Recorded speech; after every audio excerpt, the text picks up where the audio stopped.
I saw it with my own eyes. A huge crossed-out number, a smaller number glowing beneath it, and a person walking out of the store convinced they'd won. 10 seconds of excitement, then a receipt that tells a different story. Congratulations! You just bought a victory you didn't need. Hi, I'm Adam.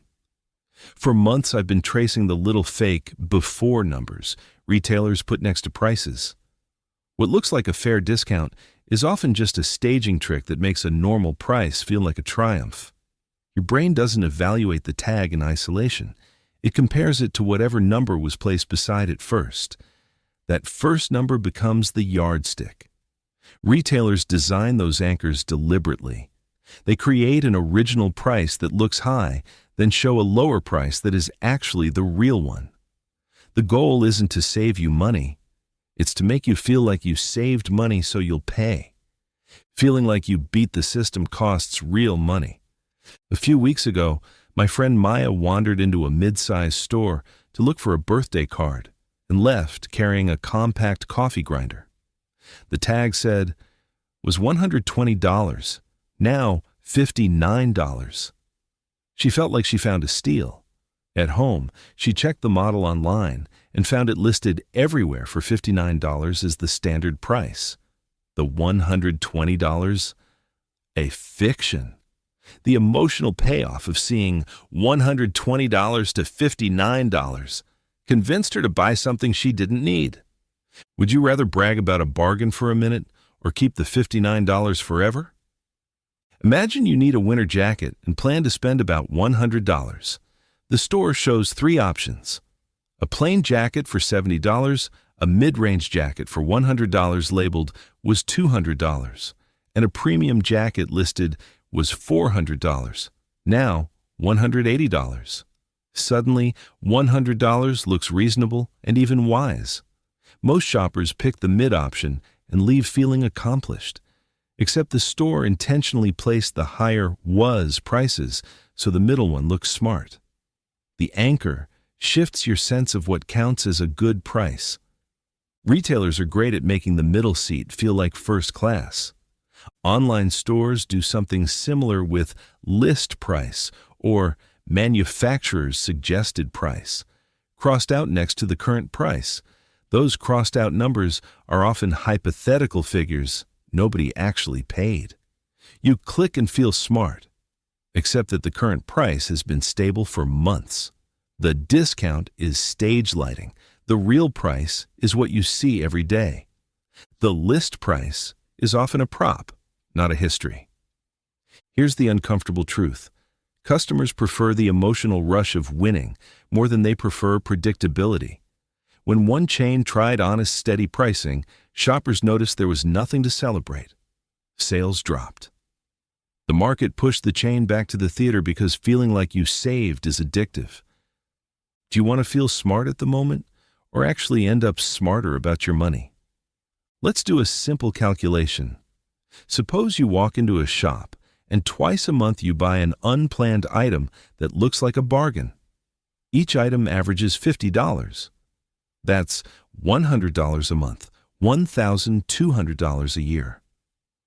Over 3 years, that's $3,600. That's not just clutter.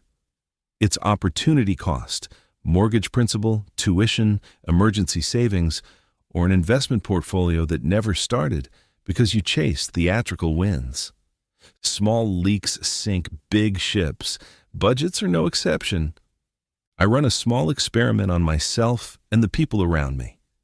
These are the rules that actually stop the anchor from turning into impulse spending. Use them exactly as I do. The planning question: before you buy, ask, was I looking for this before I saw the price? If not, don't buy. If yes, evaluate the price on its own merits, not against a made-up was number. Need versus theater. Remember which side you want to be on. Cover the anchor. Literally block out the crossed-out price. On web pages, close the column or hide that line. Make the decision based on the number you actually pay. Use price history tools for anything over about $25. Extensions and trackers show whether today's sale is really a sale or the usual price.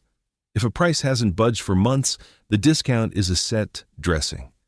Technology can outpersuade your dopamine. The 72-hour pause. For non-essential purchases above $30, wait 3 days. The emotional heat dies.